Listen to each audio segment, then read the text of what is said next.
Hello. Okay, so I am here to just run through.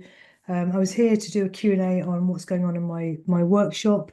I'm going to do a stop smoking workshop. And I set it up on Facebook. Is my sound on? I set it up on Facebook. Is my sound on? Right. Okay, that's better. Set it up on Facebook. Is my sound on? Right. Okay, that's better. Set it up on Facebook.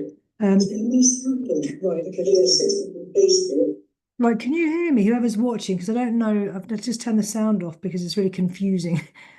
So I set it up on Facebook initially, and then switched over to Zoom so I could restream it onto this channel and to YouTube. But it's a Q&A about what I'm going to be presenting um, for my stop smoking workshop on Sunday. So I'm running a stop smoking workshop. I think it's going to be between 6 and 7:30, about an hour and a half. But because I've never pulled everything together before that I do, I don't actually know. So that's my guess. I'm guessing it's an hour and a half. But in the workshop, I'm going to run through a number. Can the person who's watching, can you let me know if you can hear through? I don't know if you just leave a comment so I know that you can actually hear or not.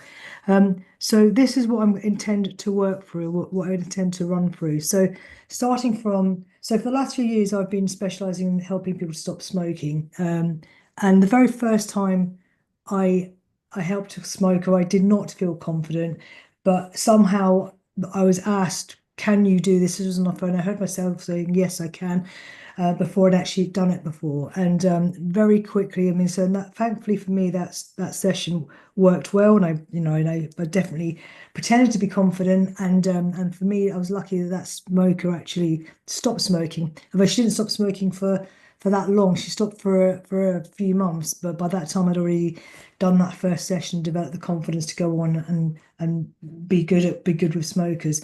So, and throughout the years that I've been doing it, I've got better and better, as you would hope that you would do. And I really, really enjoy working with smokers and vapors. One of the reasons why I enjoy it is probably because I still feel so grateful that I don't smoke anymore. It still seems like a novelty that I feel something that I never thought I would feel. And also, it's really, really good money. It's good money for me, and it's really good money for the client. So I normally have between 3 to 5 smokers a week, which is a decent income. I know there's a lot of people that's probably doing a lot better than that, but for me, that's taken a while to build up and to get to that place where it's a really it's a really decent living. Then that's a good place to be. So I will be taking you through everything that I've learned, everything so I've kind of got skilled at from the very beginning, from that beginning conversation with the client who's making an inquiry about smoking or vaping. So looking at the pain points, the things that you can relate to, if you're coming from a point of view of someone who is a smoker or someone who has never smoked, there is definite advantages of having smoked before, but what do you do when you haven't smoked? Be looking at that, looking at confidence, how you can use certain things that are going to make you more confident, what I do to appear more confident when I'm not, or what I did do in the times when I wasn't as confident as I am now in dealing with smokers. But there's lots of ways that you can project confidence, and that's really, really important right from the very beginning when you're speaking to that client. Be looking at that. Then I'll be looking at tools for cravings, and these are really important. So I've got quite a few tools that I use with clients to help them stop smoking. And I'm sure you can get loads of different tools for cravings, everywhere. But actually, how you frame those cravings, how you frame the potential for cravings, is really, really important. It's important.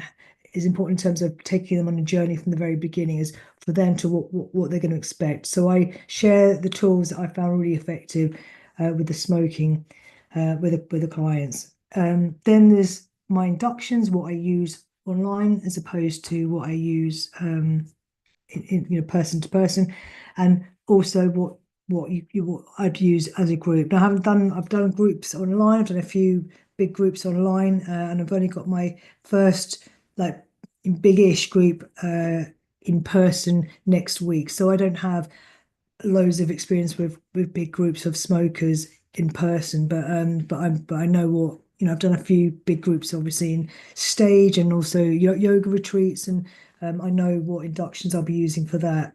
Then I'll go through the protocols, the ones that I use, the ones that I've always used, the ones that I've experimented with a lot of different hypnotists protocols.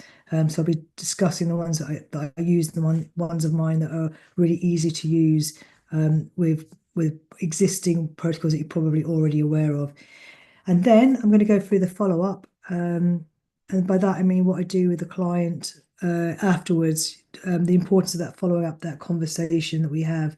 Um, and yes, and that's pretty much it. And I'm going to go now because I think that's pretty much what I'm going to do. It's going to be really, really cheap, this training, because I've never done it before. I'm going to be doing it in PowerPoint, so it is going to be a replay. And I've got 3 people signed up for it so far. It will never be this cheap again, but because obviously I'm going to be gaining experience from it as well in terms of training, that's why it's going to be so cheap. Anyway, let me know if you want to join, DM me. If I have no voice on this, because I don't know if I've turned the sound off. If there's no sound, I'll be doing this again. Anyway, this is all experience for me, so that's good. Good for you. And thank you. Thank you for not being here. Genuinely. Okay, let's end this.